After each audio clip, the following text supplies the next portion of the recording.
up, everybody? DTM. So check this out.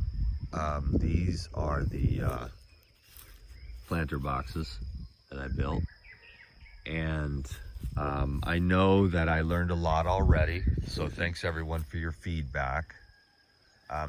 There probably is going to be some bowing on these sides because they're very long and there's no bracing, so I learned that. So there was a few suggestions for that, so that's obvious that it would have been smart to stabilize those or make the boxes half the length. But what I realized is that I'm gonna just use like 4x12 cants next time. So I spent about $500 on these boxes, to tell you the truth. I anticipate I'll get the money back quite rapidly from the vegetables, you know, and I know that the wood is going to probably rot. I'm thinking I'll at least get 5 years out of these, if not 8 or 10. But the thing is I did not use treated wood, which would make it last longer, but then you've got chemicals on your food. This wood is just designed to be taken apart and composted when these things are done. And I don't want to put any kind of cement in the ground or anything like that. So this is all planted, as a matter of fact.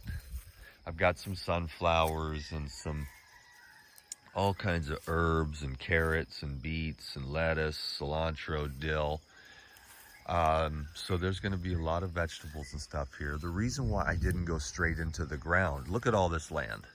You know, it's huge. But the thing is the pigs will get right on it. So to keep the pigs out, I'm hoping these keep the pigs out. We'll see how that goes, if I have to build up some defenses around it. But I can't go straight into the ground right now because then I'd have to invest a lot more in fencing. So I just thought this was a quick way to build up and get some food security real quick, because what's coming down the pipeline does not look good according to my mathematical projections here. And people say I'm fear-mongering and stuff. I'm just like, okay, whatever. But if Farmer Joe ain't growing the food, it's going to be an unlikelihood that it's going to be on your grocery store shelf. So I'm just saying, I'm going to grow some food here. This is going to be enough for 2 people and anyone who comes to visit, for medicinal herbs, culinary herbs, vegetables, just a food supply source. What you're doing with food is you're concentrating the sunlight and you're feeding your gut. You feed your gut foods and products of the earth, and you take in the concentrated sunlight in the form of herbs and vegetables, and consciousness is in the food. So you pray over these foods and you add amendments so that it's very healthy. Then you activate with the key codes. This is the key code of sanctuary. And this is the sanctuary of life. This place, the fruit orchard's over there, and we're building that up real quick. And it's just a nice little house. It's a retreat center. And it's a sanctuary. And it's quiet, and it's peaceful, and it's healthy, and it's fresh air. And the Wi-Fi is, you know, isolated in one small part of the property. And so, yeah, there's a good old Toyota.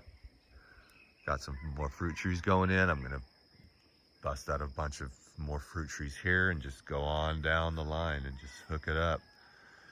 Anyways, you know, just get stoked, you know.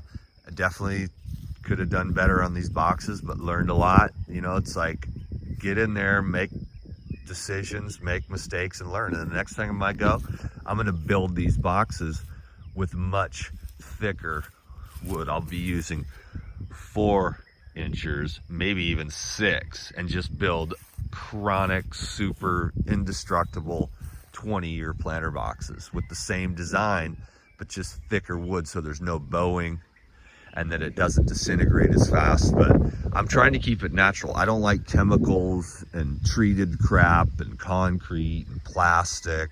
It's not my thing. This wood will just decompose, won't hurt anybody, won't hurt any animals, won't hurt me, won't hurt the food. Can you dig it?